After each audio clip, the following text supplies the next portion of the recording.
কম বয়সে স্তনের আকার বৃদ্ধির আসল কারণ কি? বয়স মাত্র 10 বছর।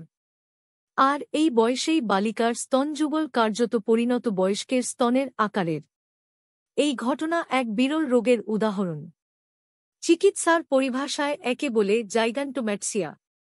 বহু কিশোরী এই রোগের আক্রান্ত হচ্ছেন। এই রোগের শারীরিক অস্বস্তির সঙ্গে সামাজিক বিড়ম্বনারও প্রবল শিকার হয় মেয়েরা।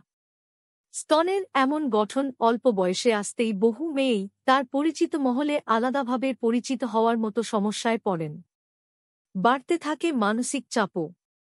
চিকিৎসকরা বলেন, কম বয়সে এমন ভারী স্তন স্বাভাবিক নয়।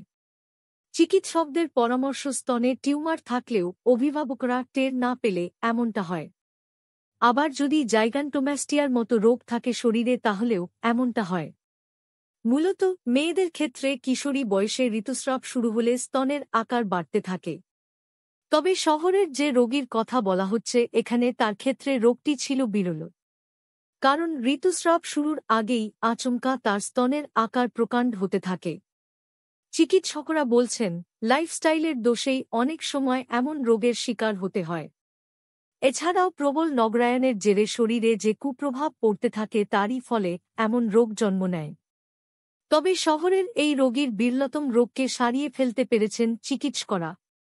কলকাতা মেডিকেল কলেজের চিকিৎসক ধৃতিমান মৈত্র, পার্থপ্রতিম চক্রবর্তী, অনিমেষ মাইতিসহ চিকিৎসক হেমাভ সাহা ও শুভ্রজিৎ নাথ, দেবাশিস ঘোষদের চিকিৎসায় মেয়েটির স্তনযুগলকে বয়সোপযোগী করা হয়েছে।